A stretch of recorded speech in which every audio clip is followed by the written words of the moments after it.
ये दावा किया जा रहा है इजराइल ने अमेरिका से मांगा बंकर बस्टर बॉम्ब। ये लीजिए, कुछ दिनों में ये मांग और लेता है कि उनको पता चल जाए ये बंकर बस्टर बॉम्ब मांगा जो ऑलरेडी पहुंच चुका है। हाँ, जो पहले ही इनके पास हो सकता है कि अच्छा भाई फिर से दे दो, क्योंकि ये मांगना, ये खबर बनना, ये लोगों तक पहुंचना, इसका भी महत्व है। ईरान के परमाणु सेंटर को नेस्त नाबूद करने का प्लान GBU-57A/B यही बता रहे थे। अभी देखिए, सबसे बड़ा नॉन एटॉमिक बॉम्ब पहले गड्ढा खोदता है और अंदर जाके फूटता है और 90-100 फीट गड्ढा खोद देता है एक बार में। क्या सरलीकरण है, क्या सरलीकरण है। अमेरिका ने अभी तक इस बॉम्ब को इजराइल को देने को लेकर कोई फैसला नहीं किया। अगर यह बॉम्ब इजराइल के हाथ पड़ गया तो इससे ईरान में तबाही मच सकती है। ऐसी भी आशंका है कि अगर इजराइल ने इस बॉम्ब से परमाणु प्रतिष्ठानों को निशाना बना दिया तो ईरान में न्यूक्लियर रेडिएशन फैल जाएगा, तेरा तुझको अर्पण हो जाएगा, जो आम लोगों के लिए घातक हो सकता है। अब ये जो बना के बैठे हुए हैं अपने घर में, ये गए और एक आध फोड़ फाड़ दिया इन्होंने और रेडिएशन लीक हो गया, तो फिर ईरान तो पीढ़ियों तक रहने लायक नहीं रहेगा। नहीं, बिल्कुल। लेकिन ये देखिए, मैं आपको बात बताता हूं सीरियसली कि ये कभी ना कभी तो इनको करना है। इसमें 100% कुछ नहीं होता दिनेश भाई, इसमें 100% कुछ भी नहीं है कि आप ऐसा करेंगे तो यही होगा।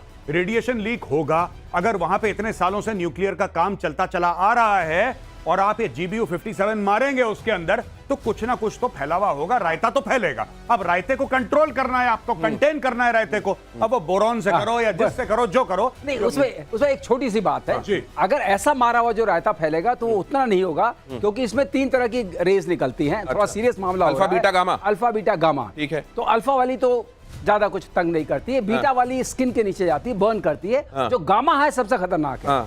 तो गामा जब फ्यूजन या फिशन होगा अंदर वाला, तब होता है। तो गामा का रेडिएशन इतना नहीं होगा। तो ये आईए को ये पता है कि रेडिएशन होगा। एक्सरे तो मेडिसिन वाला होता है, तो रेडिएशन होगा, लेकिन इतना खतरनाक नहीं होगा कि पूरे इलाके को कर दे। तो बोरान जो बताया गौरव ने, वो बोरान पड़ेगा तो अपने आप मामला। तो ये रायता फैलेगा तो उसमें बूंदी बोरान की होगी। अच्छा, एक और चीज मैं कह दूं, सर ने बोला, जब सर कह रहे थे ना कि इसमें 3 किस्म की रेज है, अल्फा बीटा गामा, मुझे लगा सर कहने वाले हैं 3 किस्म के रायते हैं। अल्फा बीटा गामा, और यही बात है। ये है सरलीकरण। 3 किस्म के रायते हैं भाई। लेकिन फिर अगर वहां पे जाएंगे तो ईरान में एक हिस्सा ये भी है जो आपको पूछेगा, अच्छा गामा पहलवान की बात कर रहे हैं आप। अगली खबर देख लीजिए, इजराइल पर ताबड़तोड़ मिसाइल अटैक। तेल अवीव, हाइफा समेत कई सैन्य ठिकानों पर अटैक। इजराइल ने दिया हवाई हमलों का जवाब। इजराइल के एयर डिफेंस ने कई मिसाइलों को नाकाम किया। सवाल यह भी है कि अमेरिका ने जब ये कहा कि हमने पूरा हवाई नियंत्रण स्थापित कर लिया है, तो ट्रंप को तो आदत है साथ में अपने उसकी जोड़ दे। हाँ, तो उन्होंने जोड़ दिया कि हमारा एयर डिफेंस क्या गजब का काम कर रहा है वहां पर। उनके आयरन डोम के साथ मिलकर, उनके एरो के साथ मिलकर देखिए हमने क्या गजब का काम किया है। साथ में उन्होंने अपना हथियार बेच दिया भाई साहब उसी ट्वीट में। वो ट्रंप हर समय बेचेगा। और ये जो आप देख रहे हैं टेलीविजन स्क्रीन पे जो तबाही है, आई थिंक ये इजराइल की इमेजेस हैं, या तो टेल अवीव हो या जेरूसलम हो, कोई और जगह हो इजराइल की। ये इजराइल ने फैसला करा है कि हमें एक बार नुकसान होगा, और ये वो समय है जब वो हमें नुकसान होगा और भारी नुकसान होगा। और एक बार अपने इतिहास में पूरा कि ये हमें नुकसान दर्ज करवाना है। क्योंकि इसके बाद देखिए, आपने हमास खत्म कर दिया, आपने हिजबुल्लाह खत्म कर दिया, मैं इजराइल की बात कर रहा हूं। आप जिस दिन ईरान के इस शैतानी रजीम को, खमेनेई की शैतानी रजीम को आप खत्म कर देंगे, उसके बाद आपके लिए कोई भी खतरा नहीं है। Then you can live in peace. क्योंकि इजिप्ट के साथ इनका पीस है, जॉर्डन के साथ इनका पीस है, इनका सबके साथ पीस है। प्रॉब्लम सिर्फ इनके लिए ईरान है। अब ये पड़े, अच्छा ये फायर करेंगे, वहां पे बिल्डिंगें टूटेंगी, लोग मरेंगे, और ये सब इजराइल ने एक्सेप्ट कर लिया। Accepted it. ये इतना एट्रिशन होगा, ये नुकसान हमको होगा, ये कॉस्ट बेनिफिट एनालिसिस पहले कर लिया गया है। उसके बाद ये देखिए, दोनों तरफ आप देखिए, इजराइल ईरान वॉर में जो चल रहा है, दोनों तरफ तस्वीरें मैं आपको दिखा रहा हूं। इजराइल में निश्चित रूप से नुकसान वहां भी, और सुनिए और देखिए ना तस्वीरों को।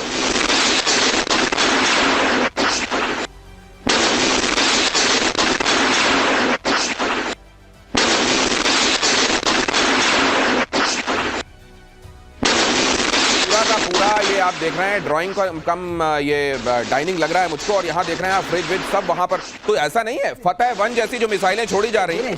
हम लोगों ने पहले भी कहा था कि फतेह 1 और इमाद और जो खीबर शिकान, शिकान आपने बोल के समझाया था, वो तीनों हाइपरसोनिक मिसाइल हैं। और वो तीनों पेनिट्रेट कर सकते। और इसमें भी सर ये पहले ये कर रहे हैं कि पहले छोटी मिसाइलें और ड्रोन भेजते हैं, एंगेज करते हैं एयर डिफेंस सिस्टम को, और उसके बाद इनको भेज देते हैं। हाँ, लेकिन एयर डिफेंस सिस्टम जो बैलिस्टिक वाला जो होता है वो इनको एंगेज करता है, उतना कंफ्यूज नहीं होगा। अच्छा। लेकिन ये मिसाइल्स उसमें से खीबर शिकान पेनिट्रेट कर सकती है, जिसको ये हज कासिम भी बोलते हैं। अच्छा। दूसरी बात यह है, लेकिन जो आप कह रहे थे ना कि कुछ तो देना पड़ेगा, कुछ तो देना ब्लड कॉस्ट, कोई कंट्री अपने ब्लड कॉस्ट को, जो खून का जो कहते हैं ना, हाँ। खून देना पड़ेगा आजादी के लिए। हाँ। वो हमारे, उन्होंने भी नारा लगाया था, तुम मुझे खून दो मैं तुम्हें आजादी दूंगा। बिल्कुल, बिल्कुल। वही वाली बात है ये वही वाली बात है। और वो कहते हैं, हमारे मध्य प्रदेश में कहते हैं, और आप जानते होंगे इसको, कि घड़ी भर की वेदना सब दिन का आराम।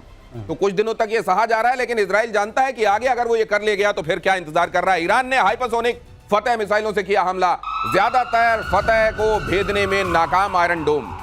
तो ईरान ने इजराइल पर फतेह हाइपरसोनिक मिसाइलों से हमला कर इजरायली एयर डिफेंस को भेजने का दावा किया है। इस्लामिक रेवोल्यूशनरी गार्ड्स कॉर्प्स ने इस ऑपरेशन को टर्निंग पॉइंट बताया है। ये तो खैर चल रहा है, लेकिन मैं एक बात और जानना चाह रहा था मेजर गौरव आर्य। ईरान के डिप्लोमेट्स कह रहे हैं कि हमको तवक्को थी कि भारत ईरान पर हो रहे हमलों की निंदा करे।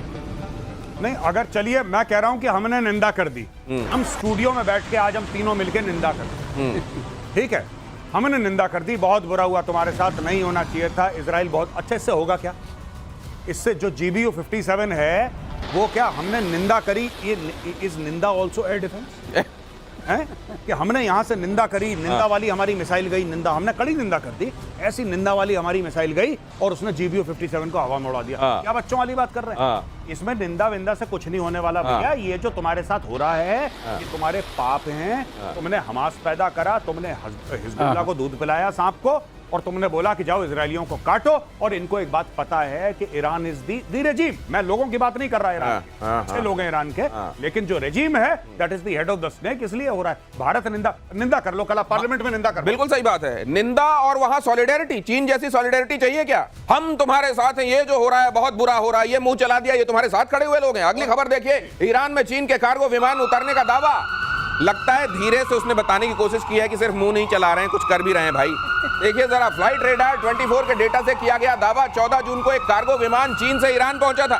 सर ये जरा देखिए, ये CLX 9877 ये यहां दिखा रहा है, और ये बताया गया है कि ये चीन की तरफ से चुपचाप निकला था कहीं और जाने के लिए, और चुपके से तेहरान में उतर लिया। मतलब आपको शक है इस जहाज में कुछ न कुछ तो है। तो किस लिए गया होगा ये? अब चीन भेज रहा है। दवा आई जब हम मर गए। इस दवा का कोई काम नहीं है। जो दवा इसके अंदर होगी उससे कुछ नहीं होने वाला है। बहुत देर कर दी हुजूर आते आते, बहुत देर कर दी हुजूर आते आते। तो ये अच्छा, ये मेरे ख्याल से इन्होंने भेजा भी इसलिए होगा कि अब इस्तेमाल तो होगा नहीं, भेज दो वापस भी आ जाएगा, कहने को भी हो जाएगा भेजा था। It is an export version. Export version वाला, एक्सपोर्ट वर्जन है ये हमने। अगर इसका वर्जन है भाई, अगर गारंटी नहीं है। अगर धोखे से इस्तेमाल कर लिया और वो चला नहीं, तो ये ध्यान रखना एक्सपोर्ट वर्जन है, ये चाइना के ऊपर कोई ब्लेम गेम नहीं हो। वैसे दिनेश एक बात बता दूं, अगर इसके अंदर वो एक्सपोर्ट वर्जन उन्होंने भेजा है तो इनके पास वो सिस्टम नहीं जो चला सके। ऐसा नहीं कि आपने भेजा और मैंने चलाया, तो ये नहीं हो पाता है। तो आपके पास पेन आ रही है, उसके अंदर वो नहीं होगी, क्या कहते हैं आप, निब नहीं होगी, या उसमें जाटर नहीं होगा। ईरान इजराइल जंग से जुड़ी बहुत बड़ी खबर देख लीजिए। अलर्ट मोड पर अमेरिकी B-52 बॉम्बर। लगातार हमारे एक्सपर्ट आपको पहले ही खबर दे रहे हैं, मैं थोड़ा एलेबोरेट जरूर कर रहा हूं। अमेरिका ने B-52 बॉम्बर डिएगो गार्सिया में तैनात किए। हिंद महासागर में B-52 बॉम्बर तैनात डिएगो गार्सिया बेस पर। ये बॉम्बर यहाँ पर जैसे ही अमेरिका के बॉम्बर आते हैं तो उसके मायने हर जगह अपने अपने हिसाब से निकाले जाने लगते हैं। तो कई तो नूर खान टाइप के भी हैं और कुछ डिएगो गार्सिया टाइप के भी हैं। बिल्कुल बिल्कुल। ये अब ये यहाँ पर क्या ये मसल फ्लेक्सिंग है कि बॉस बहुत तगड़े पीटे जाओगे, देखो ये बड़े बड़े डोले दिखा रहे हैं तुमको, ये वो है या ये वाकई इस्तेमाल होने वाले हैं? मुझे ऐसा लगता है कि अमेरिका वॉच कर रहा है इस वक्त। अमेरिका ने सारे अपने एसेट्स हिला दिए हैं, सारे एसेट्स जिसको कहते हैं ना लॉक्ड एंड कॉक्ड हैं, रेडी टू गो हैं। अगर अमेरिका को लगा कि लड़ाई उस डायरेक्शन में नहीं जा रही जहां पे हम जा रहे हैं, या हम चाहते हैं वो लड़ाई जाए, तो अच्छा दूसरी एक और चीज है, जिस तरीके से खमेनी ने इतने दशकों से बना के रखा है ईरान को, अगर ये खबर सच निकल जाती है कि जहाज लेके वो चंपत हो गया। आपने देखा था वो बशार अल असद जो भागा था सीरिया से, वो भी मॉस्को भागा था। मॉस्को में एक नई कॉलोनी बनाई जाए, या भागे हुए डिक्टेटरों की एक ना अलग से एक लाइन साहब, ये यहाँ पे ईरान वाले रहते हैं, वो सीरिया वाले भाई साहब 3 घर छोड़ के वो आगे से जाके बाएं लेंगे तो उधर से आपको ये मिल जाएंगे, ये मिल जाएंगे। तो अगर ये बात सच है, अभी तो देखिए सोशल मीडिया की बात है, अगर ये बात सच निकलती है, ये रेजिम कोलैप्स हो जाएगी 72 आवर्स के अंदर। अगर ये बात सच है, अगर ये बात सच है तो रिजीम आप कोलैप्स होते हुए देखेंगे 72 घंटों के अंदर। इजराइल के स्ट्राइक में ईरान को बड़ा नुकसान हुआ है।